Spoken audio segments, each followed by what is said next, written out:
सभी का फिर से एक बार स्वागत है। आज जो देख रहे हैं ये मॉक नंबर 5 है।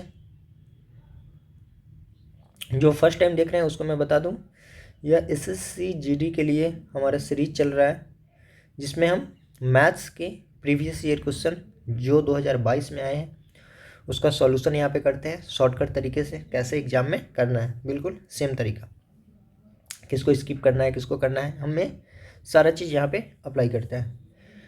तो यहाँ हम 20 क्वेश्चन करेंगे एसएससी जीडी 2022 का, जीडी 2022 का। इससे पहले हम 4 वीडियो अपलोड कर चुके हैं, अगर वीडियो नहीं देखे तो जाकर देख लीजिए, बहुत ज़्यादा हेल्पफुल सिद्ध होने वाले हैं आपके एग्ज़ाम के व्यू से। क्योंकि एग्ज़ाम में अधिकतर क्वेश्चन क्या होता है, रिपीटेड होता है। अगर आप टोटल ये करके जाते हैं, अभी तक ये 5 क्वेश्चन हुआ, ये 5 मॉक सेट कंप्लीट हो चुका है, आज ये हो जाएगा मतलब। तो 5 सेट मतलब टोटल 100 क्वेश्चन। तो 100 क्वेश्चन का तो प्रैक्टिस हो गया, और ऐसा ऐसा हम आगे भी अभी जब तक एग्ज़ाम खत्म ना हो जाए कंटिन्यू करेंगे।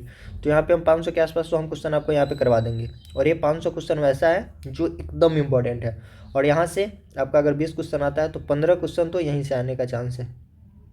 15 क्वेश्चन तो आपका यहीं से आएगा, जो आप पढ़ के जाएंगे 500 क्वेश्चन, 15 क्वेश्चन तो इसी से होगा, 15 प्लस क्वेश्चन इसी से होगा।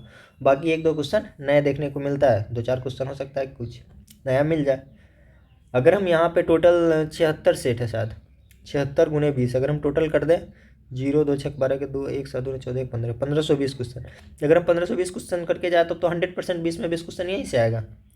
लेकिन इतना टाइम तो है नहीं कि इतना क्वेश्चन हो जाए। हम ट्राई करेंगे जितना मैक्सिमम से मैक्सिमम हो जाए, और जितना भी हो जाए 15 प्लस मार्क्स आपका यहाँ से आ जाएगा।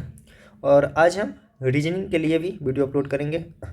लाइव आने में समस्या आ रही है, इसीलिए थोड़ा प्रॉब्लम होती है। पता नहीं क्या हो गया, टैब में लाइव का ऑप्शन ही नहीं दे रहा। अब देखते हैं, आज हम रीजनिंग का भी वीडियो आपको शाम तक या रात तक मिल जाएगी। उसमें भी 20 क्वेश्चन होगा प्रीवियस ईयर का ही, ताकि आपको पता चल जाएगा कि किस टाइप के क्वेश्चन आता है और उसको कैसे सॉल्व करना है।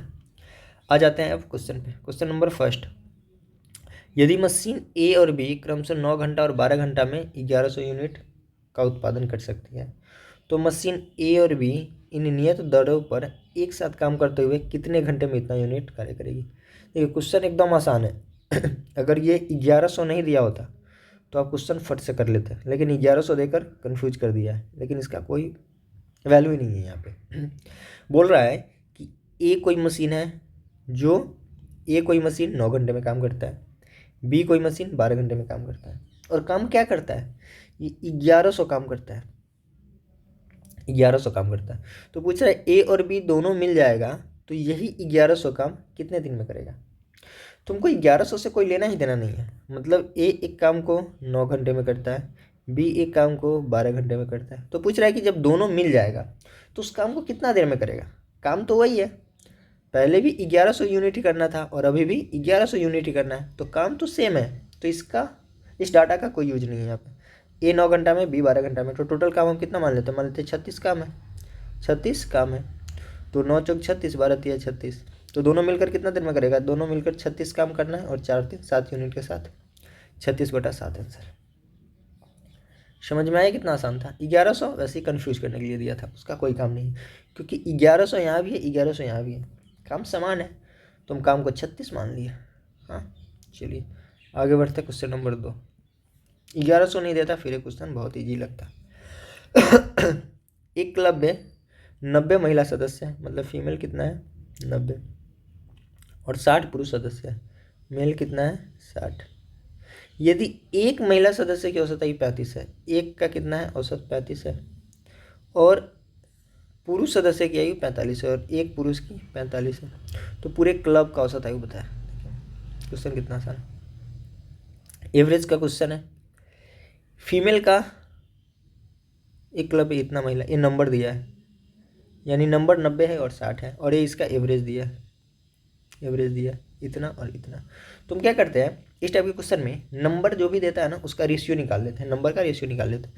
तो ये 15 से कटेगा, 15 चौका 60 और 15 छक्का 90, 4 अभी और कटेगा ना, अभी और कटेगा, ये 30 से कट जाएगा, यानी 30 दूना 60 और 30 तिया 90, यानी 3:2 है। मतलब 3 फीमेल है 2 मेल है। एवरेज एक का कितना है 35, तो 3 का कितना हो जाएगा टोटल सम, 35 तिया कितना होता है 105, 35 दूना 70, 105 और प्लस 45 एवरेज है, संख्या 2 है, तो टोटल कितना हो जाएगा सम 45 दूना 90। तो यहाँ से 105 और यहाँ से 90 और टोटल है कितना 3 2 5, 5 से भाग कर देंगे तो कितना आ गया 195/5। तो यहाँ से 5 दिया 15, 5 9 45, 39 आ गया हमारा आंसर। समझ में आया। जब भी इस टाइप का क्वेश्चन आए तो नंबर जो भी दे उसका हम रेशियो निकाल लेंगे। तो 30 दिया 90, 30 दूना 60, रेशियो निकल गया। अब एवरेज दिया है और पूछ रहा है कि पूरे क्लब का औसत आयु। तो पूरे क्लब का निकालने के लिए देखिए 3 फीमेल है और 1 का 35 है, तो टोटल का कितना हो जाएगा 105। 2 मेल है, 1 का 45 है, तो टोटल कितना हो जाएगा 90। अब पूछ रहा है कि पूरे का औसत आयु, तो ये तो पूरे का सम हो गया और टोटल है कितना 3 2 5, 5 से डिवाइड कर देंगे तो आ गया। एक तरीका एक तरीका और है, बताते हैं। एक तरीका ये था और एक तरीका एक और है। देखिए यहाँ करते हैं फिर और इसको क्लीन कर लेते हैं। चलिए फीमेल कितना और मेल कितना। फीमेल 3:2 में रेशियो लिख रहे हैं और एवरेज कितना है इसका 35 और इसका कितना है 45। पूछ रहा है कि पूरे क्लब का एवरेज बताए, पूरे क्लब का एवरेज बता दें। तो फीमेल का एवरेज 35 दिया है, मेल का 45 दिया है, तो पूरे क्लब का पूछ रहा है। तो हम मान लेते हैं कि पूरे क्लब का कितना होगा 40 होगा। मान लेते हैं 35 और 45 के आसपास का नंबर मान लेते हैं कि हम पूरे क्लब का एवरेज कितना है 40 है। अभी हम माने हैं 40 है। अब देखिए लेकिन यहाँ पे तो 40 नहीं है, यहाँ पे कितना है 35 ही है, मतलब यहाँ पे 5 कम है। यहाँ पे कितना है 5 कम है और टोटल नंबर कितना है 3। तो 3 का जब 5 5 कम हो जाएगा तो टोटल कितना कम हो जाएगा, टोटल 15 कम हो जाएगा। समझ में आया। हमारे थे 40 लेकिन है इसका 35 ही, मतलब 5 कम है। तो 3 नंबर है, 3 पे 5 5 कम होगा तो 15 कम हो जाएगा। ठीक है। अब यहाँ पे 45 है, एवरेज हम माने हैं 40 है, यहाँ पे 45 मतलब यहाँ पे 5 एक्स्ट्रा है, 5 एक्स्ट्रा है। लेकिन 2 नंबर है ना, 2 नंबर है तो टोटल एक्स्ट्रा कितना हो गया, टोटल 10 एक्स्ट्रा हो गया। समझ में आया। यहाँ पे 5 कम तो 15 कम, यहाँ पे 5 ज़्यादा तो 5 दूना 10 ज़्यादा। ठीक। तो ओवरऑल हो क्या गया, ओवरऑल क्या हुआ -15 और +10 यानी कितना आ गया 5 आ गया, 5 आ गया। अब हम क्या करेंगे 5 को इस दोनों में डिवाइड कर देंगे। तो 5 को 3 2 5 में डिवाइड कर देंगे यानी कितना आया, यहाँ पे तो -5 होगा मतलब -1 आया। -1 आया मतलब जो हम 40 माने हैं वो एवरेज 40 नहीं है, 40 से -1 है। तो 40 में -1 करेंगे तो कितना आंसर आएगा 39। समझ में आया। इसको हम यहीं लिख देते हैं। दोनों का ये निकाल लेंगे और फिर क्या करेंगे 3 + 2 से भाग कर देंगे, 5 से भाग कर देंगे तो कितना आ जाएगा -5/5 मतलब -1, तो -1 कम कर देंगे। ठीक है। इस टाइप का क्वेश्चन आगे भी आएगा, तो आगे भी आएगा तो हम इसी तरीका से करेंगे या दोनों तरीका बता देंगे फिर वहाँ क्लियर हो जाएगा। एक व्यक्ति पहले दिन 6 घंटा में इतना किलोमीटर चलता है, दूसरे दिन 8 घंटा में इतना किलोमीटर चलता है और तीसरा दिन इतना घंटा में इतना किलोमीटर चलता है। 3 दिनों में उसके द्वारा तय की गई औसत दूरी, प्रति घंटे की औसत दूरी याद करें। देखिए एक आदमी है, पहले 6 घंटा चलता है, 6 घंटा में 240 किलोमीटर चलता है। फिर वो दूसरे दिन 8 घंटा में 360 किलोमीटर चल लेता है। फिर वो तीसरे दिन 6 घंटा में 450 किलोमीटर चल लेता है। तो पूछ रहा है कि उसके द्वारा पूरी की गई प्रति घंटे की औसत दूरी ज्ञात करें। प्रति घंटे की औसत दूरी मतलब जानते हैं क्या होता है, सीधा देता कि औसत दूरी, सीधा देता कि औसत दूरी, सीधा देता औसत दूरी। तो औसत दूरी का मतलब होता है डिस्टेंस, ये मतलब होता है दूरी। लेकिन दिया है कि प्रति घंटे की औसत दूरी, प्रति घंटे की औसत दूरी मतलब होता है प्रति घंटा, प्रति घंटा मतलब ये होता है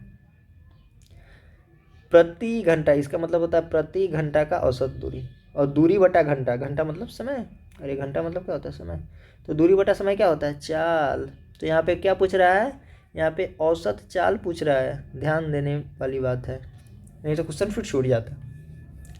प्रति घंटे की औसत दूरी मतलब क्या होता है चाल होता है, हाँ याद रहेगा ना। प्रति घंटे की औसत दूरी, प्रति घंटे की औसत दूरी मतलब चाल पूछ रहा है यहाँ पे। तो अभी तक औसत चाल निकालने का हम 2 फार्मूला यूज कर चुके हैं। अगर 2 दिया हो तो क्या निकालेंगे 2ab/a + b। अगर 3 दिया हो तो क्या निकालते हैं 3abc/ab + bc + ca। ये सब हम पहले डिस्कस कर चुके हैं पहले वाले वीडियो में। तो एवरेज निकालने का औसत चाल निकालने का एक फार्मूला ये, औसत चाल निकालने का दूसरा फार्मूला ये 2 के लिए था, ये 3 के लिए था। अब देखिए यहाँ पे भी तो 3 ही है, 1 2 3, तो क्या वो फार्मूला लगेगा? वो फार्मूला बिल्कुल भी नहीं लगेगा, वो फार्मूला बिल्कुल भी नहीं लगेगा। क्यों नहीं लगेगा? क्योंकि वो क्या था, वो तब यूज करते थे फार्मूला जब चाल दिया जाता था। अगर बोल देता कि पहला व्यक्ति 240 किलोमीटर प्रति घंटा की रफ्तार से जाता है, दूसरा 360 किलोमीटर प्रति घंटा चाल देता, और तीसरा 280 किलोमीटर प्रति घंटा की रफ्तार से चाल के जाता है, तो औसत चाल निकाले तो वो फार्मूला यूज करते हैं। जब चाल देता है तो वो फार्मूला यूज करते हैं। लेकिन यहाँ पे चाल तो दिया नहीं है, यहाँ पे तो दूरी और समय दिया है, तो औसत चाल का बेसिक फार्मूला है औसत चाल। औसत चाल बराबर क्या होता है फार्मूला? औसत चाल बराबर कुल दूरी बटा कुल समय। औसत चाल बराबर कुल दूरी बटा कुल समय। कुल दूरी कितना है? कुल दूरी है 240 प्लस 360 और प्लस 450, और कुल समय कितना है? 6 घंटा प्लस 8 घंटा और प्लस 6 घंटा। बस 240 और 360 कितना हो जाएगा? 240 में 60 जोड़ेंगे तो 300, 300 300 600, और 600 में 400 जोड़ेंगे तो 1000 और 50। 6 6 12 8 20, 0 से 0 कट गया, 105 में 2 से भाग करेंगे तो 102.5। अरे 102.5, 100 में 2 से भाग करते हैं तो 50 आता है, 5 में 2 से करेंगे तो 2.5 आएगा, मतलब 52.5। ठीक, चलिए आगे। मनीष ने एक एयर कंडीशनर इतना में खरीदा।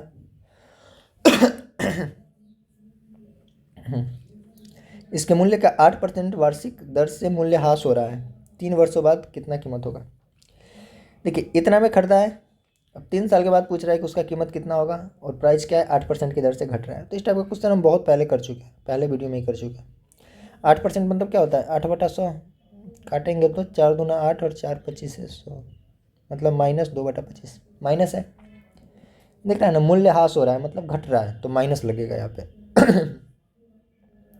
इसका मतलब है कोई सामान 25 का है तो 2 घट गया तो कितना हो गया? 23। लेकिन पूछ रहे हैं कि 3 वर्षों यार गला में 3 वर्षों बाद, तो हम ये काम 3 बार करेंगे। 1 वर्ष बाद पूछता तो 25 से 23, फिर एक बार 25 से 23, और फिर एक बार 25 से 23, तो ये 3 साल का हो गया। इस टाइप का क्वेश्चन हम पहले वीडियो में कर चुका है।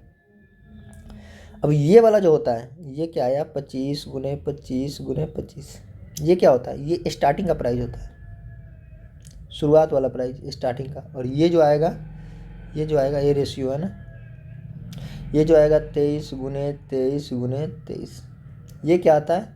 ये बाद का प्राइस आता है, ये बाद का मूल्य,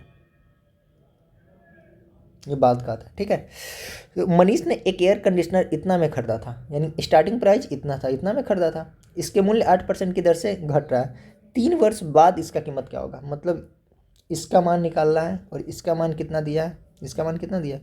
इसका मान दिया है, ऊपर ही बनाते हैं ना, नीचे क्यों जाए?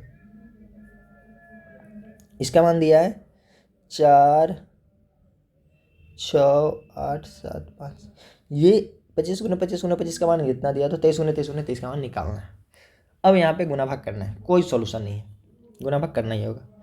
अब साइड में कर ले, 25 से काटते हैं ना, आराम से काटते हैं। 5 से काटेंगे 50 25, फिर 5 से काटेंगे 5 9 45, 1 8 18, 5 3 15, 3 7 37, 5 7 35 50 25, 5 से काट गया, फिर 5 से काटते हैं, कितने बार में कटेगा? 18 95, 3 7 5 7 35 50 25, 1875 आया। फिर काटते हैं, फिर डायरेक्ट 25 से काट देते हैं ना, 25 छक्का 150 और 25 सत्ते 175, 175 घट जाएगा तो 25 पंच 125, और 25 दिया 75, कितना आया? 3 आया, 3 बार में कटा ना, तो इसमें भी क्या करेंगे? इसमें भी हम 3 से गुना कर देंगे। तो हम देखते हैं, देखिए यहाँ पे सबका इकाई का अंक अलग अलग है, तो हम इकाई का अंक वाला कंसेप्ट लगा लेते हैं। देखिए 3 में 3 से गुना करेंगे तो कितना आएगा? 9, 9 में 3 से गुना करेंगे तो कितना आएगा? 27, तो मतलब 7 इकाई अंक पे हम काम करेंगे। 3 में 3 से गुना तो 9, 3 दिया 9, 9 में 3 से गुना करेंगे तो 27, 27 को 2 छोड़ देंगे हम, बस 7 पे को देखेंगे। फिर 7 को 3 से गुना करेंगे तो 21, हमको इकाई का अंक बस देखना है। तो एक इकाई का अंक कितना है, एक, मतलब यही आंसर है। समझ में आया? पूरा पूरा करने की जरूरत नहीं है, बस इकाई का अंक देखेंगे, क्योंकि सबका इकाई का अंक क्या है, अलग अलग है। इकाई का अंक अलग अलग, तो सब पे इकाई के अंक पे काम करिए। 3 तिया 9, 9 तिरी 27 और 27 तिया 81, 81 आ रहा है, मतलब यूनिट का अंक एक है, मतलब एक वाला ही आंसर होगा। समझ में आया? तो ये क्वेश्चन था, बहुत ईजी था, बस गुना भाग करना था। प्याज के मूल्य में 25% की वृद्धि से एक महिला 200 रुपये में 5 केजी कम खरीद सकती है। प्याज का बढ़ा हुआ मूल्य ज्ञात करें। ये क्वेश्चन इतना ज़्यादा इंपॉर्टेंट है, बता नहीं सकते, कई बार एग्जाम में आ चुका है। खैर, इसमें जो भी क्वेश्चन है सब इंपॉर्टेंट ही है। ये क्वेश्चन कम इंपॉर्टेंट है, ये क्वेश्चन तो हमको लग रहा है 50 बार। कौन ऐसा एग्जाम है जिसमें ये क्वेश्चन नहीं आता है? MTS हो, GD हो, दिल्ली पुलिस हो, CHSL हो, CGL पूरी हो, CGL मेंस में, यहाँ तक CGL मेंस में क्वेश्चन आया हुआ है, तो कहीं यहाँ से क्वेश्चन नहीं छूटता है। ये जो क्वेश्चन है ना 4, 5, ये सब एकदम सदाबहार क्वेश्चन। प्याज के मूल्य में 25% की वृद्धि हो जाती है। प्राइस का दाम बढ़ गया 25%। देखिए 25% का मतलब 25/100 काटेंगे तो 25 इकाई 25, 25 चौका 100, मतलब 1/4। धीरे धीरे याद हो जाएगा। 25% का मतलब 1/4, मतलब जो प्याज था उसका प्राइस कितना बढ़ गया, प्राइस उसका बढ़ गया 25%, मतलब पहले उसका प्राइस 4 था, अब बढ़कर कितना हो गया 5। ठीक है, दाम बढ़ गया। प्याज के मूल्य में 25% वृद्धि से एक महिला 200 रुपये में 5 केजी प्याज कम खरीदती है। देखिए प्याज का दाम तो बढ़ गया, प्याज का दाम बढ़ेगा। अब तो आप पहले भी 200 रुपये लेकर जाते थे बाज़ार, और अभी भी 200 रुपये लेकर जाते हैं बाज़ार, तो अब क्या होगा, जैसे पता चलेगा कि दाम बढ़ गया तो सामान ऑटोमेटिक घट जाएगा। हाँ, पहले मम्मी देती थी 200 रुपया, बोलती थी जाओ बाज़ार प्याज लेकर आओ, तो पहले कितना लाते थे, पहले प्राइस 4 था, पहले प्राइस था, थोड़ा कम था, प्राइस कम था तो थोड़ा ज़्यादा प्याज लाते थे। अब मम्मी वही 200 रुपया दी है, फिर बोलिए कि जाओ अब प्याज लेकर आओ, तो अब पता चला कि प्याज का दाम बढ़ गया, तो उस समय क्या होगा, आप कम प्याज खरीद कर लाएंगे। तो देखिए होता क्या है कि जैसे प्याज का दाम दाम बढ़ गया, मतलब 4 से 5 हो गया, तो उसका जो खर्चा होगा ना, खर्चा प्याज का, वो क्या होगा, घट जाएगा। यानी ये 4 से 5 हुआ तो ये क्या होगा, 5 से 4 होगा। समझ में आया? जैसे दाम उसका बढ़ गया, पहले प्याज का दाम 4 था तो 5 हो गया, तो दाम बढ़ेगा तो आपका खर्चा घट जाएगा ना। पहले भी 200 रुपया था आपके पास, अभी भी 200 रुपया है। जैसे दाम बढ़ा है तो अब तो प्याज, पहले अगर मान के चलिए 20 रुपया, ठीक है, 20 रुपया लेकर आप मार्केट जाते हैं। पहले प्याज 4 रुपये था, प्राइस क्या है 4 रुपये, 4 रुपये पैसा, तो अब प्याज कितना खरीदते थे, 5 किलो लाते थे। लेकिन अब प्याज का दाम क्या हुआ, 4 से 5 रुपया हो गया, तो अब भी 20 रुपया लेकर जाएंगे, तो अब प्याज कितना खरीद कर लाएंगे, 4 किलो मिलेगा ना प्याज। तो ये चीज़ समझ जाइए, बस क्वेश्चन सॉल्व हो जाएगा। यही समझने वाला चीज़ है इसमें, कि जब भी प्राइस बढ़ेगा तो खर्चा घट जाएगा, आपको खर्चा घटाना होगा, नहीं तो आपको सैलरी बढ़ाना होगा। तो रुपया तो यहाँ पे 200 फिक्स है। चलिए आगे बढ़ते हैं। 4 से 5 तो खर्चा 5 से 4 हो गया, मतलब खर्चा कितना घटा, 5 से 4 हुआ, मतलब कितना घटा, 1 घटा। तो क्वेश्चन के अनुसार 1 घटा, लेकिन हमारे डाटा के अनुसार 1 घटा, लेकिन क्वेश्चन कितना बोल रहा है कि 5 केजी घटा है, तो 1 का मतलब ये है 5 केजी। तो पूछ रहा है कि प्याज का बढ़ा हुआ मूल्य मतलब बाद वाला, बढ़ा हुआ यही है ना, अरे बढ़ा हुआ यही है ना, ये वाला जो है बढ़ा हुआ है, ये बढ़ा हुआ है, ये स्टार्टिंग वाला ये बढ़ा हुआ है। तो 1 का मतलब 5 केजी, तो 4 का मतलब कितना, 20 केजी। 4 का मतलब कितना, 20 केजी। मतलब आप नहीं, 20 केजी नहीं, आपका 20 जो भी मान लीजिए ना, 1 का मतलब 5 केजी, तो 4 का मतलब 20 केजी। मतलब आपका खर्चा कितना है, 20 केजी का आपका खर्चा है, 20 केजी आप खरीद कर लाए। और रुपया आपके पास कितना था, 200 रुपया, तो 200 रुपया था और 20 केजी आप खरीद कर लाए, मतलब प्राइस का मूल्य क्या है, 20 था ही, 210 रुपया प्याज का मूल्य है। समझ में आया? समझ में आया? खर्चा 5 से 4 हो गया, मतलब खर्चा 1 घटा, तो 1 का मतलब 5 केजी घट गया, 1 का मतलब 5, तो 4 का मतलब पूछ रहा है प्याज का बढ़ा हुआ मूल्य, बढ़ा हुआ मतलब बाद वाला, तो 4 का मतलब 20 केजी, 4 का मतलब 20 केजी, 20 केजी। तो 20 केजी आपका खर्चा हुआ, 20 केजी आपका खर्चा हुआ, और रुपया आपके पास कितना था, 200 रुपया। 200 रुपया में आप 20 केजी खर्चा करते, मतलब 10 रुपये प्याज है। अब इसी में पूछ देता कि प्याज का स्टार्टिंग प्राइस, प्याज का शुरुआती कीमत पूछा ना, प्याज का बढ़ा हुआ मूल्य मतलब ये, लेकिन पूछ देता कि प्याज का स्टार्टिंग प्राइस, शुरुआती प्राइस कितना था, पहले कितना था उसका प्राइस। तो देखिए 1 का मतलब 5 केजी, तो 5 का मतलब कितना, 1 का मतलब 5, तो 5 का मतलब 25, 25 kg, 25 kg, 25 kg, ठीक। अब बताइए, अब आप 200 रुपया लेकर उस समय भी गए थे, क्योंकि रुपया 200 ही है, पहले भी 200 रुपये लेकर जाते थे, अभी भी 200 रुपया लेकर जा रहे हैं, तो 200 रुपया लेकर आप गए, ठीक। और पहले आप कितना प्याज खरीदते थे? 25 kg। पहले आप कितना प्याज खरीदते थे? 25 kg ना, ये स्टार्टिंग वाला है। तो 5 का मतलब 25 kg, मतलब पहले आप 25 kg खर्चा करते थे। 200 रुपया में 25 kg खर्चा, मतलब 25 अट्ठे 200, मतलब प्याज का कीमत पहले क्या था? 8 रुपया था, और अभी कितना है? 10 रुपये। तो ये 8 रुपये प्रति kg है ना, ये पहले वाला है, ठीक। तो ये सबसे अच्छा तरीका है इस क्वेश्चन को करने का। एक और तरीका होता है, शॉर्टकट में कर सकते हैं, देखिए।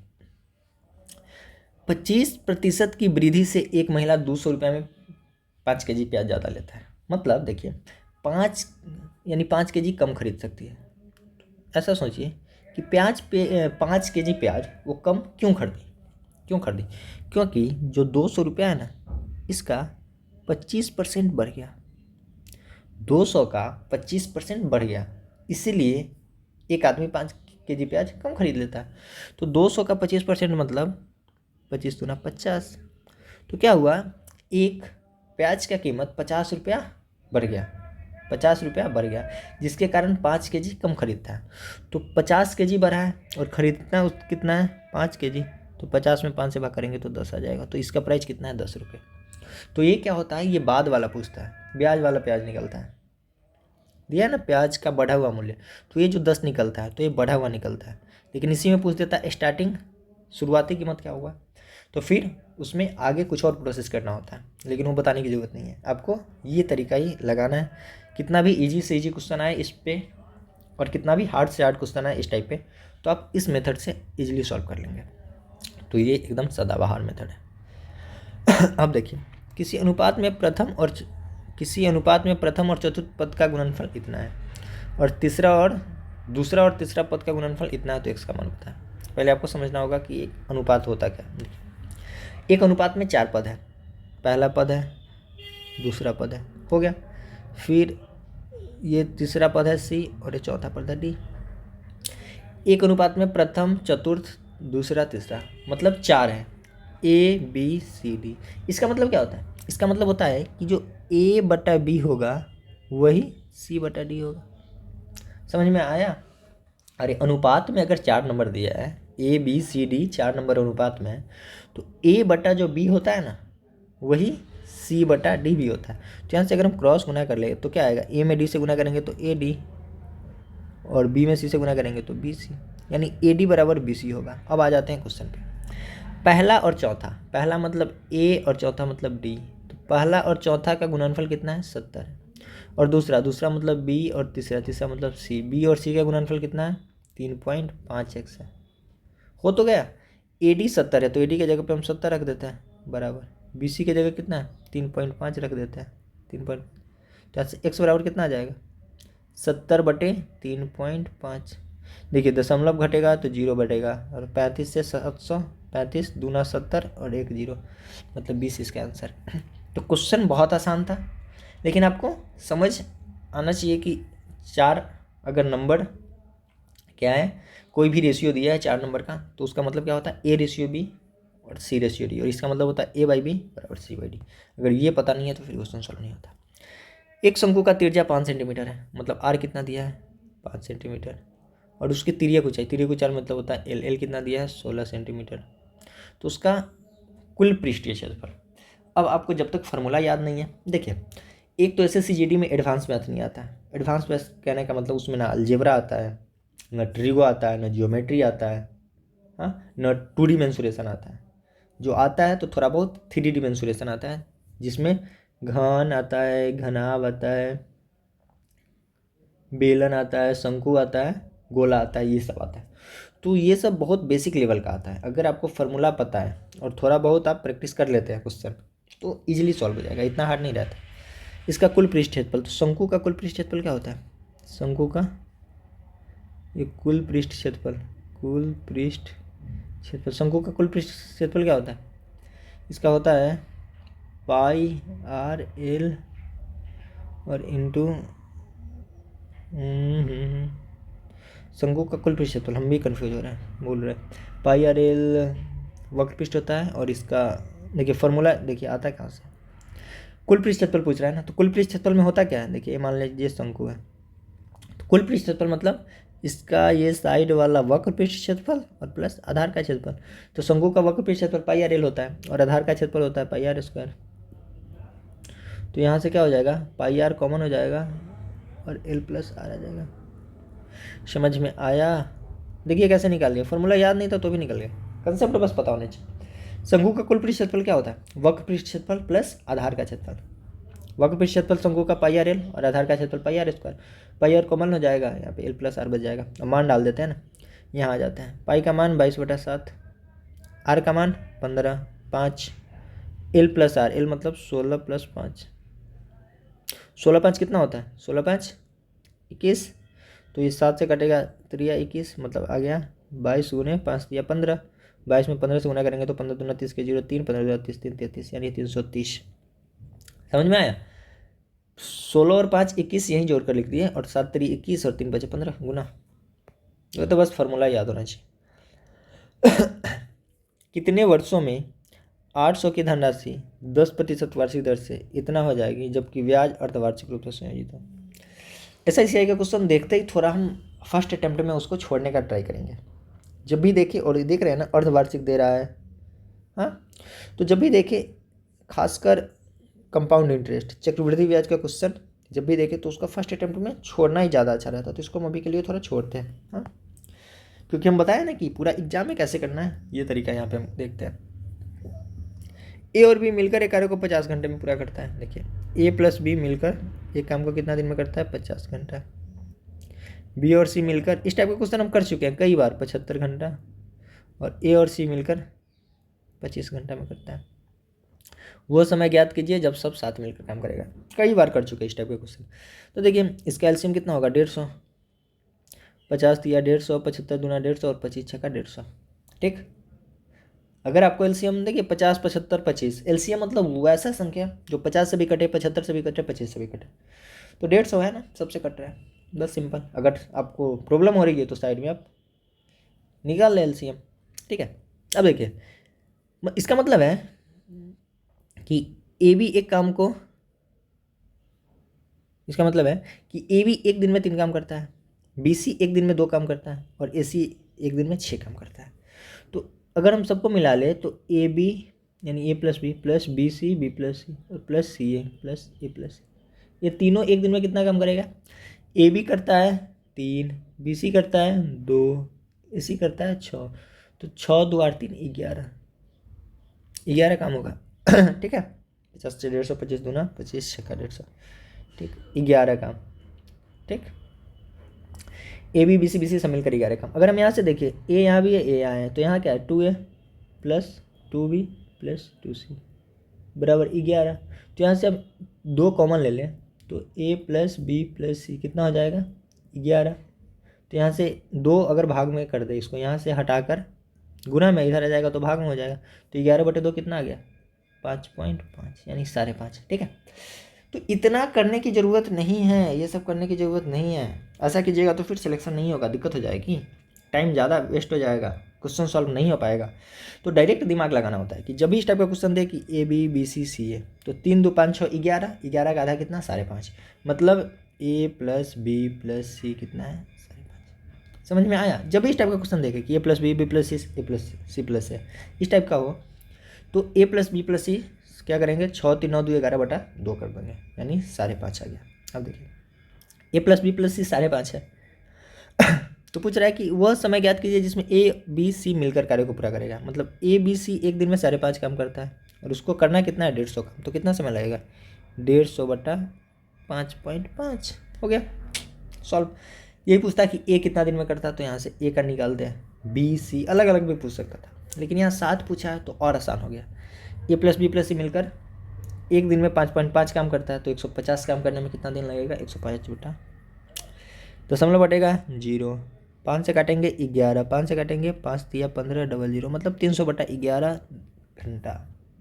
घंटा बोले दिन बोले बात तो वही है। चलिए क्या करना है, 14 सेंटीमीटर ऊंचाई, एच कितना दिया है 14 सेंटीमीटर दिया, क्या है बेलन, और वक्रपृष्ठ का क्षेत्रफल कितना दिया है, इसका वक्रपृष्ठ का क्षेत्रफल होता है क्या, बेलन का वक्रपृष्ठ का क्षेत्रफल होता है 2πRh, 2πRH कितना दिया 110। तो पूछ रहा है आधार का व्यास निकाले, मतलब त्रिज्या निकाले। तो बस मान डाल देते हैं, 2 की जगह 2, पाई की जगह 22/7 बस। अरे जो 3D मेंसुरेशन आता है ना, घन घना बेलन शंकु गोला, बहुत ईजी आता है। अगर आप थोड़ा भी प्रैक्टिस किए हैं 10-20 क्वेश्चन का और फार्मूला बढ़िया से याद है तो क्वेश्चन सॉल्व हो जाएगा। आर की जगह पे नहीं पता, आर तो पता ही नहीं है, और एच कितना दिया है 14, और इसका मान कितना 110। देखिए 7 दूना 14, 22 पंचे 110, आर बराबर कितना आ गया 5, और 2 दूना 4 नीचे, आर बराबर 5/4 आ गया, 5/4। अब पूछ रहा है कि ब्यास निकालें, तो ब्यास बराबर क्या फॉर्मूला होता है, ब्यास बराबर, ब्यास मतलब 2r, ब्यास जो होता है आर का 2 गुना होता है, तो 2 गुने 5/4 मतलब 2 दूना 4, 5/2, 5/2 मतलब 2.5, 2.5। ठीक, ये क्वेश्चन था। दो संख्याओं के बीच का अंतर उसके योग का 15% है। दो संख्याओं के बीच का अंतर मतलब दो संख्या के बीच का अंतर है। मान लेते हैं कि x बड़ा है y छोटा है, तो जो दोनों के x और y के जो बीच का अंतर है, ये अंतर मतलब घटाओ, उनके योग मतलब x प्लस वाई का योग का मतलब गुना। देखिए दो संख्याओं का बीच का अंतर, दो संख्या का बीच का अंतर, उनके योग का मतलब गुना 15% है, का 15% है। ठीक है, तो यह बराबर के चिन्ह दे देंगे। तो छोटी संख्या और बड़ी संख्या का अनुपात बताएं, समझ में आया। दो संख्या का बीच का अंतर उसके योग का 15% है, काट लेते हैं ना, 5 3 15 और 5 20 से। अब क्रॉस गुना होगा, 20 नीचे है तो इससे गुना होगा, मतलब 20x माइनस 20y बराबर 3x प्लस 3y। तो 20x में से 3x घटेगा, इधर आएगा तो माइनस होगा ना, तो कितना हो जाएगा 17x, और ये क्या होगा, ये 3y इधर है और ये माइनस 20y इधर आएगा तो प्लस 20y हो जाएगा, यानी 17x बराबर कितना आ गया 23y।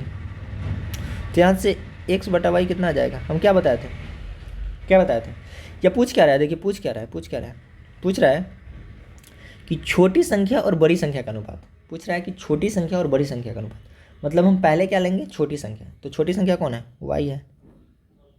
क्यों छोटी संख्या y है, क्योंकि अंतर जो निकलता है उसमें हम बड़ा में से छोटा घटाते हैं, मतलब यहाँ पे बड़ा कितना है x और छोटा कितना है y। अगर यहीं पे हम लिखे रहते हैं y माइनस एक्स, यहाँ पे हम लिखे रहते हैं y माइनस एक्स, तो y माइनस एक्स लिखते तो छोटा कौन होता है x और बड़ा कौन होता है y। हमेशा जब भी अंतर निकलता है तो बड़ा में से छोटा घटाते हैं। तो पूछ रहा है छोटी संख्या और बड़ी संख्या का अनुपात, छोटी संख्या y है, बड़ी संख्या x है, इसका अनुपात बताना है।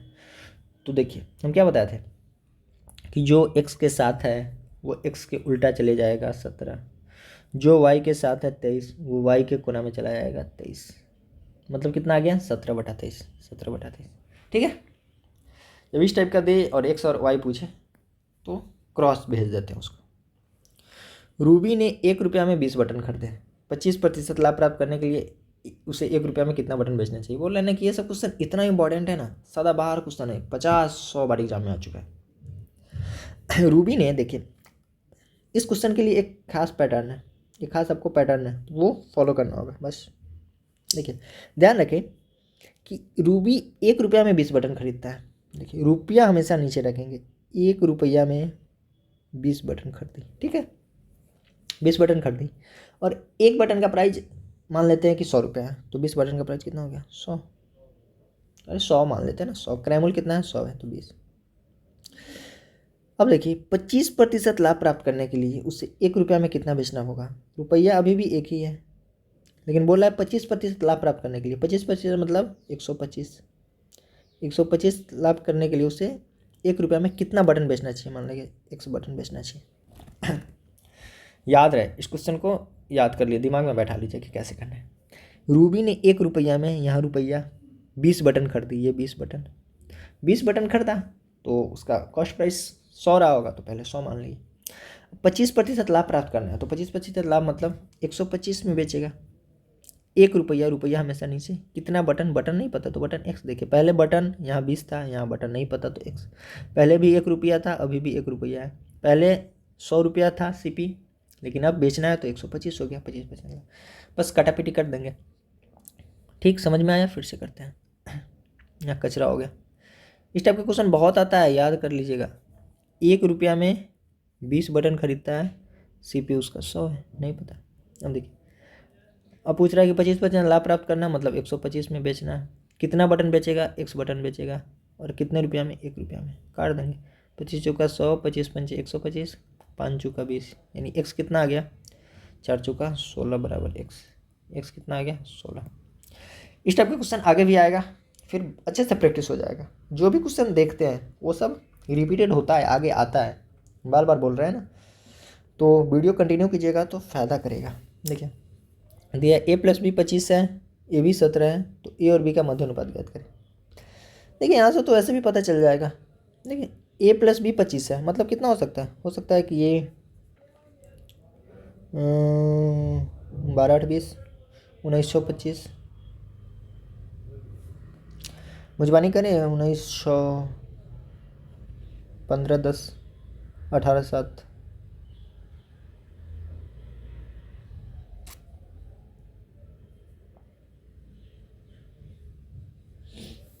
देखिए वैसे भी कर सकते हैं, अगर डायरेक्ट दिमाग ना लगे तो। देखिए a+b कितना है? 25 है, और a-b कितना है? 7 है। तो अगर हम इसको घटाते हैं तो b से b तो कट ही जाएगा, यानी 2a कितना आ जाएगा? दोनों को जोड़ेंगे, 25 7 32, तो a कितना आ गया? 16।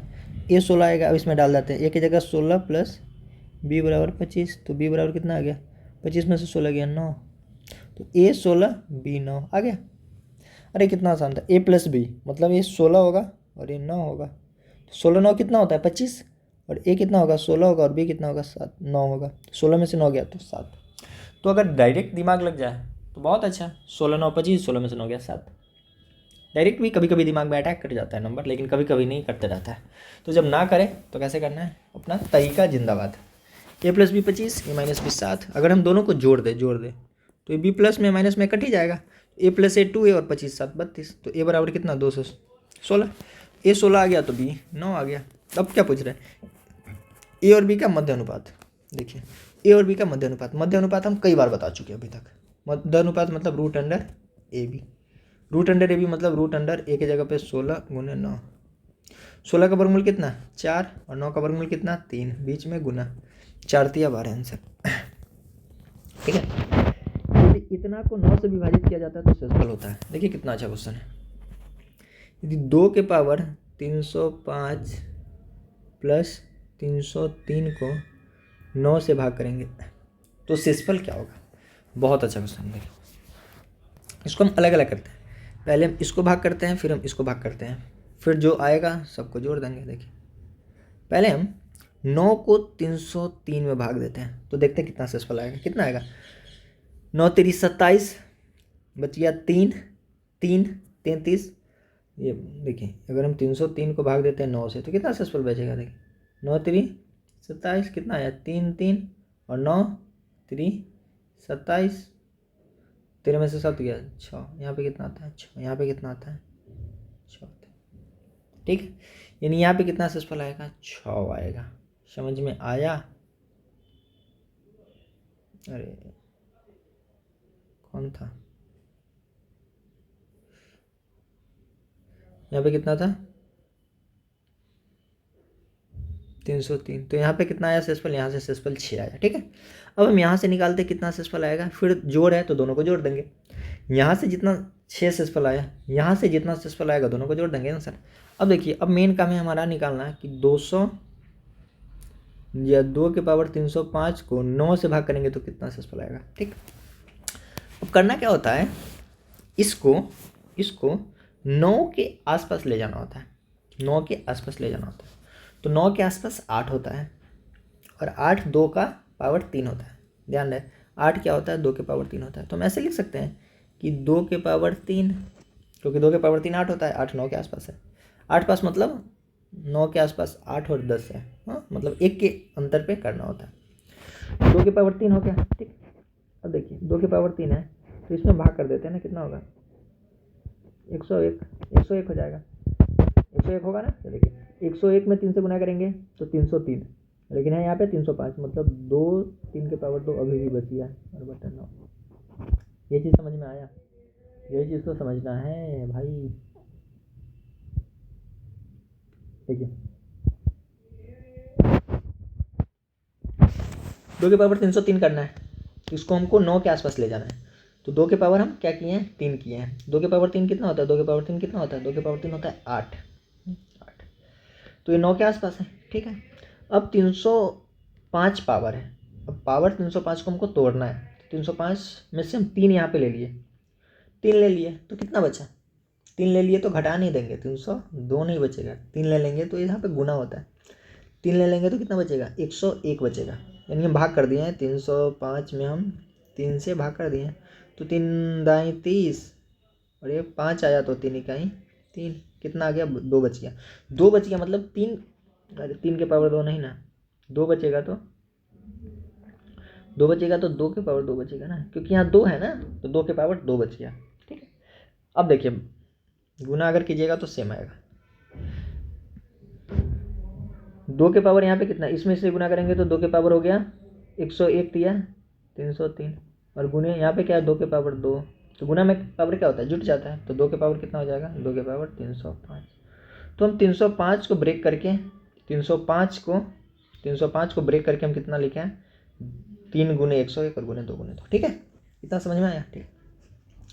अब कितना आया, अब देखिए 2 के पावर 3 मतलब क्या होता है 8, तो 8 के पावर 101 गुने 2 के पावर 2, ठीक।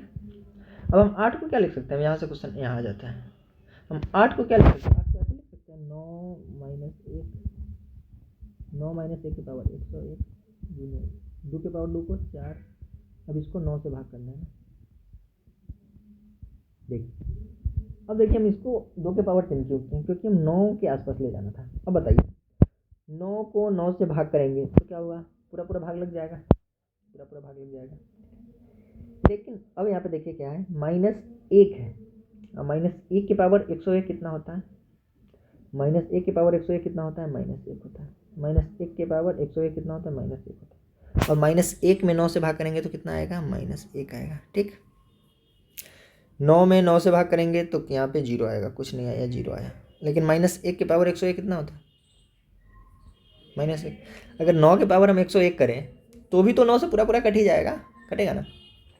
और -1 के पावर 101 करें तो कितना आता है, -1, और -1 में 9 से भाग करेंगे तो -1, और गुने 4 है तो गुने 4 रहेगा। यानी गुने 4 है तो 9 में 4 से भाग करेंगे शेषफल 4 ही होगा। अगर हम इसमें भाग किए हैं तो -1 आया है। अगर हम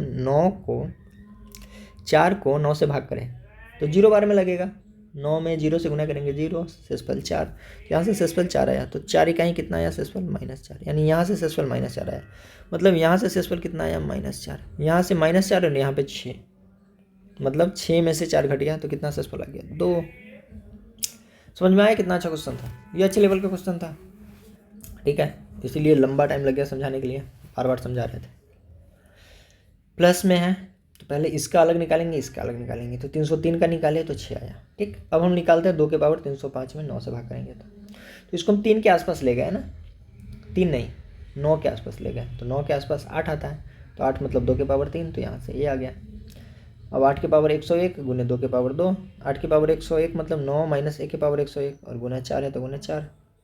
9 में से ये 9 तो 9 से भाग लग जाएगा तो शेषफल 0, -1 के पावर 101 -1 होता है, -1 में 9 से भाग करेंगे -1, 4 में 9 से भाग करेंगे 4, यहाँ से -4 है।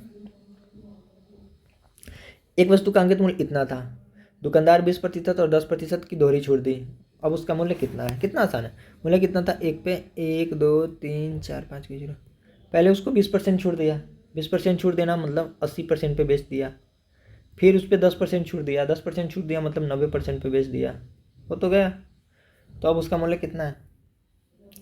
अंततः उसने किस मूल्य पर बेची, इतना था, 20% छूट दिया तो 80 पर बेचा, 10% छूट दिया 90 पर ये बेचा, हो गया, बात खत्म। 2 0 2 0 4 0 से हटा देते हैं, 1 2 3 4 0 हट गया। देखिए 8 9 72, 0 गिन लीजिए, 1 2 3 0 है, 1 2 3 0, 72 पे 3 0, कितना ये था।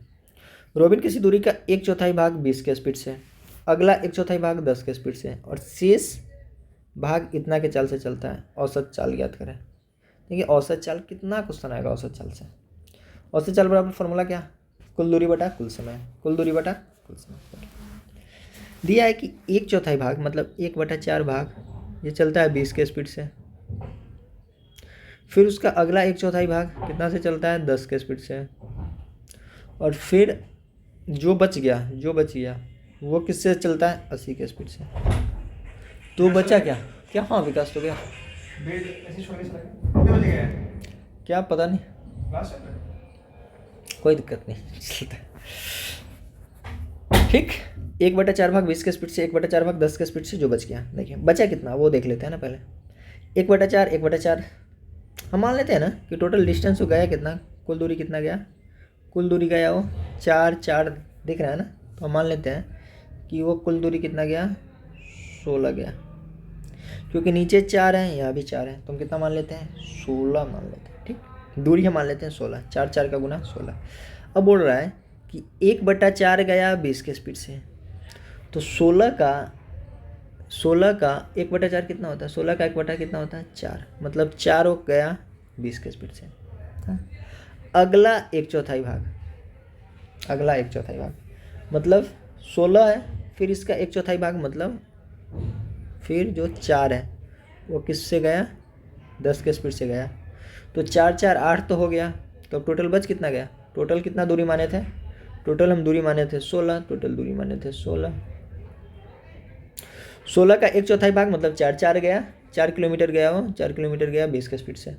अगला 1/4 भाग मतलब अगला 4 किलोमीटर किससे गया, 10 के स्पीड से। शेष बच कितना गया, टोटल दूरी हम 16 माने थे, 4 4 8 हो गया, बच कितना गया 8, बच कितना गया 8, यहाँ पे कितना होगा 8 किलोमीटर, 8 किलोमीटर कितना गया 80 के स्पीड से। तो पूछ क्या रहा है, औसत चाल। औसत चाल क्या होता है, औसत चाल मतलब कुल दूरी और बटा कुल समय। औसत चाल बराबर कुल दूरी बटा कुल समय। तो दूरी कितना है, 4 किलोमीटर 8 किलोमीटर, कुल दूरी कितना है, ये तो कुल दूरी यही ना, कुल दूरी। तो औसत चाल बराबर कुल दूरी बटा कुल समय। तो समय बराबर, समय तो यहाँ नहीं दिया है, अरे समय दिया है, देखिए ये दूरी दिया है, ये चाल दिया है, ये दूरी दिया है, ये चाल दिया है, ये दूरी दिया है, ये चाल दिया है, समय तो नहीं दिया। लेकिन एक और तरीका करने का है, बिना फार्मूला का ही हो जाएगा, करें उसी से, देखिए करते हैं उसी से। एक तो फार्मूला है औसत चाल बराबर कुल दूरी बटा कुल समय, तो समय निकालना होगा, तो समय कैसे निकलेगा, समय तो दिया नहीं है। समय बराबर क्या होता है, दूरी बटे चाल, समय बराबर दूरी बटा चाल, दूरी 4 है और चाल 20 है, मतलब यहाँ पे क्या हो जाएगा 4/20, और 4/20 मतलब क्या होता है 1/5 प्लस, फिर यहाँ पे 4/10, 4/10 मतलब क्या होता है 2/5 प्लस 8/80 है ना, 8/80 मतलब क्या होता है 1/10, तो यहाँ से हम क्या करेंगे, बटा पर का जोड़ घटाव करेंगे तो कितना आता है 10, 5 दूना 10, 2 का 2 प्लस 2 दूना 4 प्लस 1, यानी 4 2 6 7/10 आया, मतलब आ गया आंसर 16/7/10। तो 10 ऊपर चला जाएगा, 16 दाई 160/7, 7 से करेंगे, 7 दूना 14, 2 0, 7 दूना 14, 6 0, 7 8 56, 22.86 आता। तो एक तो ये तरीका है, समझ में आया। और से चाल बराबर कुल दूरी बटा कुल समय, कुल दूरी 16 दिया था, अब कुल समय निकालना है, समय बराबर क्या होता है दूरी बटा चाल। तो एक तरीका ये था, ये थोड़ा लेंदी था। और देखिए दूसरा तरीका शॉर्टकट, फट जो हम स्टार्टिंग में बताए हैं, आपको एवरेज बताया ना स्टार्टिंग में, उसी पे करेंगे। देखिए पहला दूरी जाता है वो 4 किलोमीटर, फिर अगला जाता है 4 किलोमीटर, फिर अगला जाता है 8 किलोमीटर। इसका हम रेशियो निकाल लेते हैं, रेशियो निकालेंगे तो 4 इकाई 4, 4 इकाई 4, 4 दूना 8, 1:2 आता है। और चाल कितना दिया है, यहाँ चाल है इसका 20 का, यहाँ चाल है इसका 10 का, यहाँ चाल है इसका 80 का, ठीक है, यहाँ चाल है 20 10, यहाँ 80, ठीक। हम मान लेते हैं चाल दिया है पहला का 20, दूसरा का 10, तीसरा का 80। हम मान लेते हैं कि इसका कुल लगभग मान लेते हैं कि इसका लगभग कितना है, चाल 20 है। मान लेते हैं हम इसका एवरेज कितना है 20 है, ठीक है 20 है। तो यहाँ पे तो 20 यहाँ भी है, 20 यहाँ भी है, मतलब यहाँ पे आया 0, यहाँ पे तो कुछ फ़र्क नहीं पड़ा। हम 20 माने, 20 यहाँ भी है, मतलब यहाँ कोई फ़र्क नहीं पड़ा। लेकिन यहाँ पे क्या हुआ देखिए 20 है, ठीक है, 20 यहाँ पे 10 है, तो कितना कम है 10 कम है, ये कितना कम है -10 कम है। शुरू में बताया था ना एवरेज वही है, यहाँ भी हम माने हैं 20, हम मान लिए हैं कि 20, लेकिन ये 20 नहीं है, ये तो 10 ही है, मतलब 10 कम है, 10 कम है 1 पर, मतलब कितना कम है -10 कम है, ठीक है। अब देखिए ये 20 है, ये 20 है, और ये कितना है 80 है, मतलब एक्स्ट्रा कितना है 60 एक्स्ट्रा है, 60 एक्स्ट्रा है ना, लेकिन कितना पे 60 एक्स्ट्रा है 2 पे, 60 एक्स्ट्रा है 2 पे, मतलब टोटल एक्स्ट्रा कितना हो गया, 120 एक्स्ट्रा हो गया, मतलब प्लस 120। अरे लग रहा है कुछ गड़बड़ हुआ। यहाँ पे कितना आ जाएगा, और बटा 2, 1 3 1 4 से भाग कर देंगे तो 120 में से 10 गया, 110 में 4 से भाग कर देंगे तो कितना आएगा, 4 दूना 8। अरे गलत हो गया, ऐसे नहीं निकलेगा क्या, अरे ऐसे तो नहीं हो पाएगा यहाँ। दूरी दूरी दूरी दूरी का रेशियो उससे चल बराबर कुल दूरी बटा कुल समय, नहीं नहीं दूरी वाला नहीं, ऐसा नहीं हो पाएगा, ये ऐसा नहीं हो पाएगा। इसके लिए वही तरीका था जो फार्मूला वाला बताया था ना, वही फार्मूला वाला ही था। कौन था, पीछे कर देते हैं थोड़ा।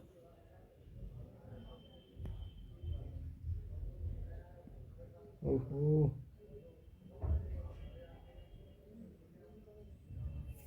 अरे यार जल्दी हो जल्दी हो,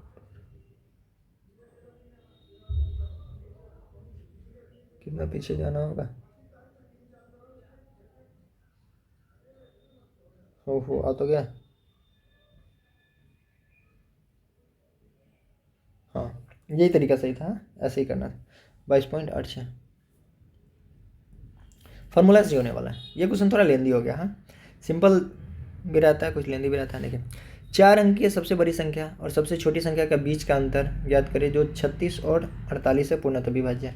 ये भी क्वेश्चन अच्छा है। देखिए 4 अंक वाली सबसे बड़ी संख्या बताना है और सबसे छोटी संख्या बताना है जो 36 से भी कटे और 48 से भी कटे। दो 36 और 48 से कटता है, मतलब इसका क्या होता है, एलसीएम होता है, एलसीएम निकालते हैं। 4 9 36 और 4 इकाई 4 4 दूना 8, फिर 3 से 3 तिहाई 9 और 3 चौका 12, कितना आ गया, 4 तिया 12, 4 तिया 12 कितना आ गया, 12 बड़ी है 144 आ गया। ठीक, अब करना क्या है, 4 अंक की सबसे बड़ी संख्या निकालना है और सबसे छोटी निकालना है। सबसे पहले हम सबसे छोटी निकालें।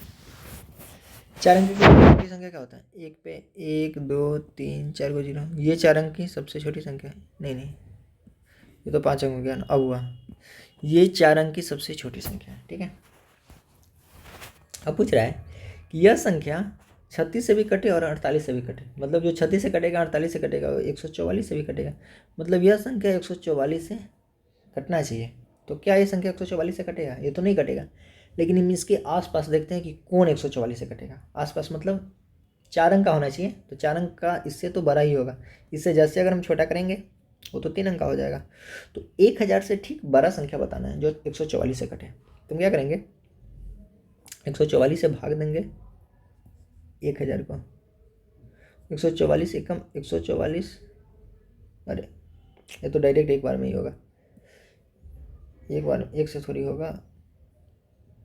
144 को हम लगभग लगभग 150 मान लेते हैं, 150, तो कितने बार में कटेगा, 6 बार में, 14 7 98, 6 बार में ही कटेगा।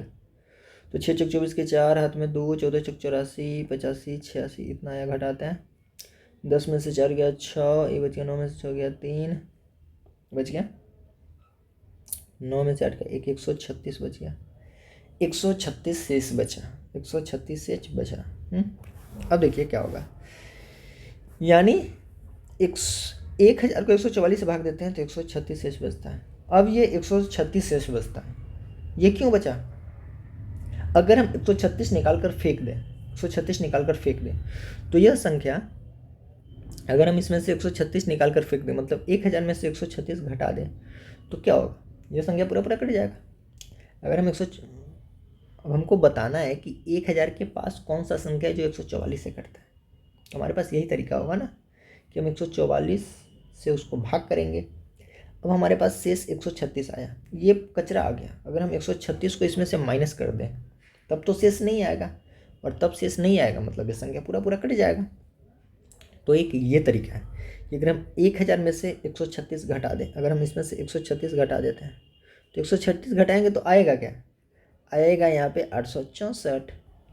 864 क्या यह 4 अंकों की संख्या है, नहीं है, ये तो 3 अंक का हो गया, मतलब यहाँ पे हमको घटाना नहीं होगा, यहाँ पे हमको घटाना नहीं होगा। अगर बड़ी संख्या पूछा रहता ना, ये बड़ी संख्या पूछा है ना, यहाँ पे हम घटाएंगे, लेकिन यहाँ पे घटाना नहीं है, यहाँ पे क्या करना है, जोड़ना होगा, हमको जोड़ना होगा। अब क्या जोड़ना होगा वो हम देखते हैं। देखिए 136 हमारे पास कचरा आया, 144 में से हम 136 घटाते हैं तो कितना आता है, 14 में से 6 गया 8 आता है, 8 आता है। अब ये भी तो कर सकते हैं कि हम इसको 8 हम इसमें हम जोड़ दें, 8 हम इसको जोड़ दें, हमें इसमें हम 8 जोड़ दें, 8 जोड़ देंगे तो क्या हो जाएगा, नंबर हो जाएगा 1008, यानी नंबर हो जाएगा 1008। ये नंबर 1008 हो जाएगा। अगर हम इसको 8 दे दें तो ये कितना हो जाएगा, ये 144 हो जाएगा, 144 हो जाएगा। अब यह संख्या कट जाएगा। अब यह संख्या कितने बार में कटेगा, 144 से 7 बार में कट जाएगा। समझ में आया कैसे करना है? तो ये सब समझाना पड़ता है अच्छे से, इसलिए टाइम लग जाता है क्वेश्चन को सॉल्व करने में। यहाँ पे 20 क्वेश्चन करने में 1 घंटा से ज़्यादा लगेगा। देखिए 17 क्वेश्चन हुआ है, एक क्वेश्चन इसमें छोड़े भी है, 55 मिनट हो गया। समझ में आया? इस सेट का जो क्वेश्चन का लेवल है वो थोड़ा बढ़िया है। 1000 4 अंक की सबसे छोटी संख्या है। अब बताना है कि कौन सी संख्या है जो 144 से कट जाए, तो ये संख्या 1008 है। 1008 वो संख्या है 4 अंक की सबसे छोटी, जो 36 से भी कटेगा और 48 से भी कटेगा। ठीक है, ये आ गया। अब हम आगे करते हैं इसका। चलिए ये सब हटाते हैं। अब बड़ी संख्या निकालना है, बड़ी भी वैसे ही निकालेंगे। अब बड़ी निकालना है। अब 4 अंक की सबसे बड़ी, तो सबसे बड़ी कौन होता है, 4 अंकों का 1 2 3 4, 4 अंक की सबसे बड़ी संख्या। अब 4 अंक की सबसे बड़ी संख्या, अब ये बताना है कि 4 अंक की 9 9 9 9, और ये पता करना है कि 144 से कटता है कि नहीं, 144 से कटता है कि नहीं। ठीक, ये क्वेश्चन इतना आसान नहीं था, हलवा नहीं था कि जो 10 सेकंड या 20 सेकंड में जादू मंत्र करते ही सॉल्व हो जाए। जो कहता है ना कि आओ क्वेश्चन को हम 20 मिनट सेकंड में गैप कर देते हैं मंत्र की तरह, तो बोलो ये क्वेश्चन करके दिखाओ भाई। ये क्वेश्चन आप मंत्र से करके दिखाओ, 20 सेकंड 30 सेकंड या 1 मिनट के अंदर करके दिखाओ, देखते हैं कैसे कर लेते हैं। या तो क्वेश्चन घर से रट कराएगा, फिर तो फटाफट कर लेगा, बोलेगा कि 144 से कौन करता है, 1008 करता है, 1008 डायरेक्ट लिख देगा। अब हम फिर वही करेंगे, 144 से भाग देंगे तो कितने बार में कटेगा, 14 चौका 56, 14 पंचे 70, 14 छक 84। देखिए इसको हम 140 मानेंगे, 140 मानते हैं, तो 14 छक 84 और 14 सत्ते 98, यानी 98 करते हैं तो 98 मतलब 980 आ जाता है। 14 सत्ते और 7 चौका 28 आ जाएगा, मतलब ये ज़्यादा आ जाएगा। 14 सत्ते 98 नहीं लगेगा, 14 छक 84 6 बार में लगेगा। तो 6 चौक 24 के 4, हाथ में 2, 14 छक 84 85 86, 9 में से 4 गया 5, 9 में से 6 गया 3, 135 आता है, और यहाँ पे 9। फिर से इसको 140 मानते हैं, यानी 14, इसको 135 मानते हैं, तो 14 9 126, 9 बार में लगना चाहिए। देखते हैं, 9 चौक 36 के 6, हाथ में 3, 14 9 126 और 126 3 129, 9 में से 6 गया 3, 15 में से 9 गया 6, 63 शेष बचा। अब देखिए, अब यहाँ पे घटाएंगे, 63 शेष बचा। ये 63 हमारे पास कचरा बचा। अगर ये 63 नहीं रहता, तो ये संख्या पूरा 69 बार में कट जाता। तो ये 63 कचरा है, 63 को क्या करो, बाहर फेंको। तो 9 में से 3 गया 6, 9 में से 6 गया 3, यानी 4 अंकों की सबसे बड़ी संख्या ये है जो 36 और 48 से पूरा कट जाएगा। तो देख रहे हैं ना कैसे करना पड़ रहा है। किसी में हम घटा रहे हैं, इसमें हम क्या किए, 63 घटाए हैं, क्योंकि इसमें घटाने से कोई फ़र्क नहीं पड़ेगा। लेकिन हम इसमें जोड़े हैं, क्यों जोड़े हैं, क्योंकि अगर 1000 में से हम कुछ घटा दें तब तो 3 अंकों की संख्या बन जाएगा, इसलिए हम इसमें जोड़े हैं। तो जोड़ेंगे क्या, इसमें से इसको घटाकर जो आएगा वो जोड़ते हैं।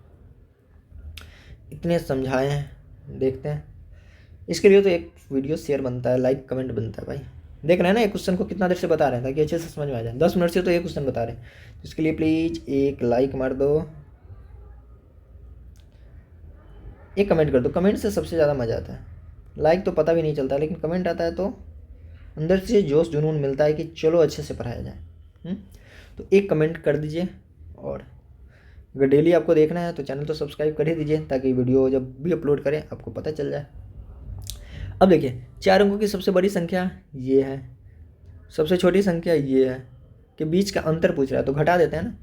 अब घटा देते हैं, मतलब 9 9 3 6 में से 1 0 0 8 घटा देते हैं। 14 में से 8 गया 6, 2 में से 0 गया 2, 9 और 9 में से गया 8, मतलब 8 9 2 6 आता है। 14 में से 8 गया 6, 8 9 2 8 आ गया, कहाँ गलत हो गया, हाँ 9 में से 3 गया 6, कहाँ गलत हो गया भाई,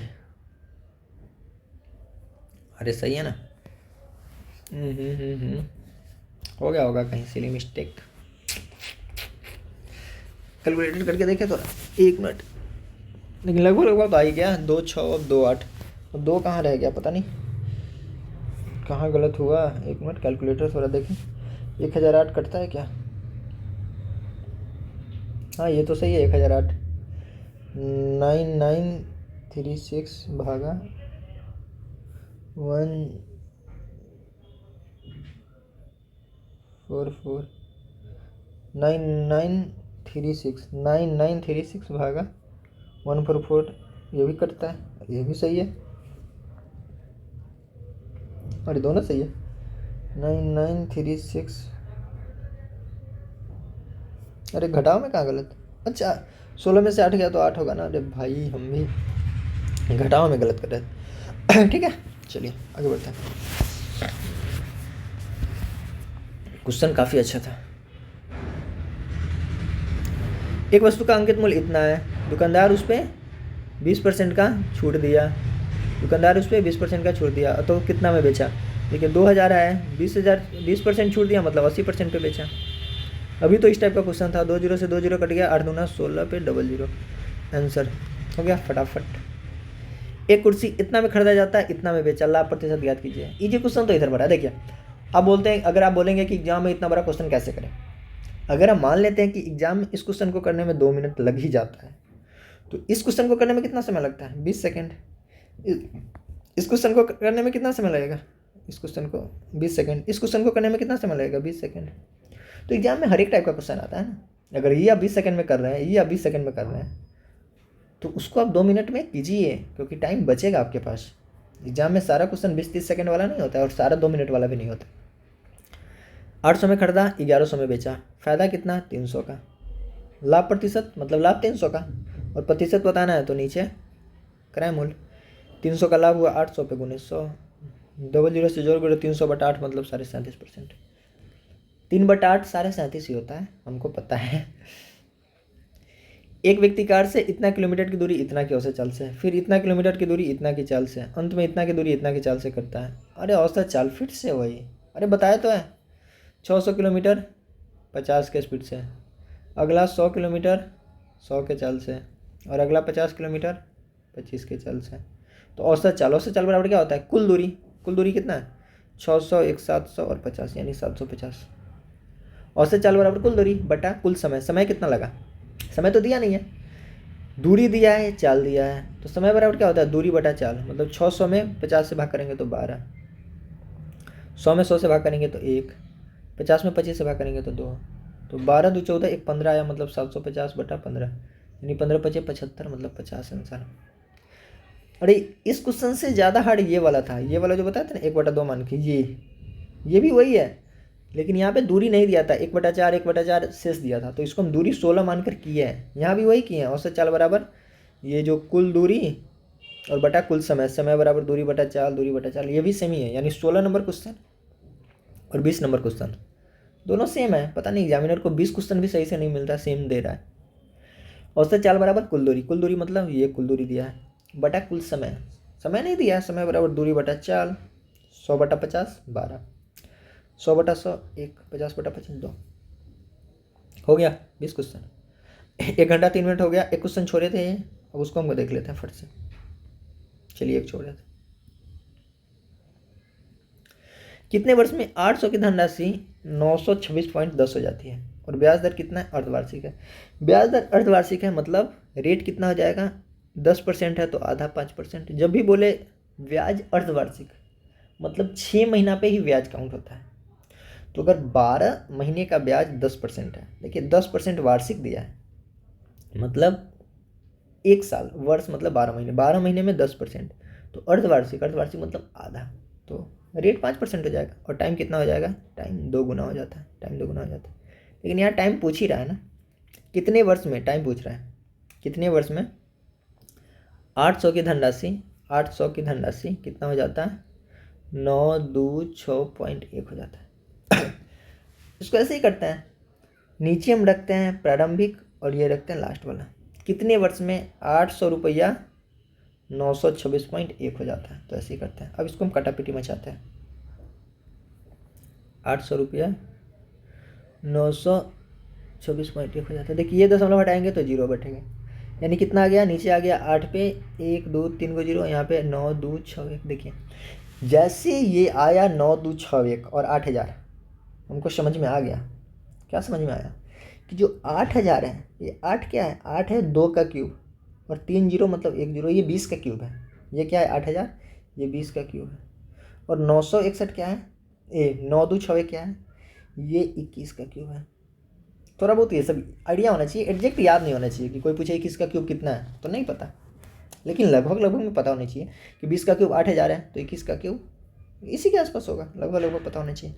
और देखिए समझ में आया, SICI में यही खेला होता है कि लगभग लगभग अंदाज़ा लगाना होता है कि कैसे उसको हम स्क्वायर बना दें, कैसे उसको क्यूब बना दें।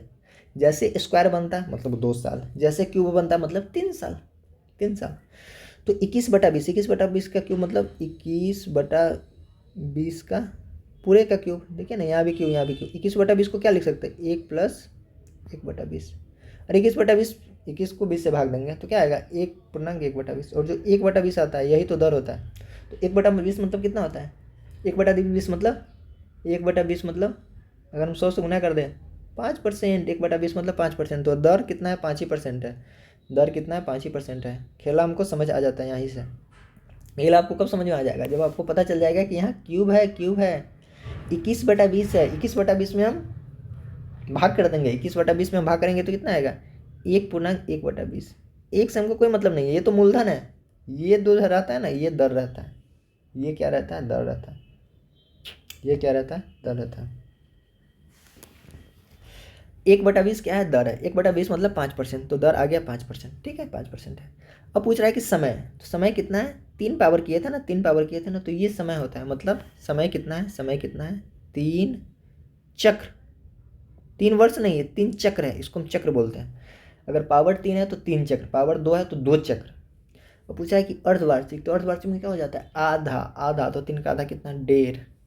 समझ में आया। तो इस टाइप का क्वेश्चन थोड़ा अच्छा होता है।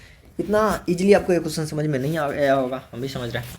लेकिन जब आप चक्रवृद्धि ब्याज पूरा पढ़ लीजिएगा, जब कंसेप्ट आपको पता हो जाएगा, फिर ये क्वेश्चन समझ में आएगा कि इस क्वेश्चन को सबसे शॉर्टकट तरीका यही है इसको करने का। जैसे ये आएगा इसके बाद ही हम आंसर बता देंगे कि ये 21 का क्यूब है, ये 20 का क्यूब है। 21/20 में हम भाग करेंगे तो आता है 1/1/20। 1/20 मतलब 5%, मतलब सही है, रेट तो 5% है। 3 पावर आया मतलब समय कितना है, 3। और 3 चक्र मतलब अर्धवार्षिक है तो टाइम आधा कर देंगे मतलब 1.5 हो जाएगा।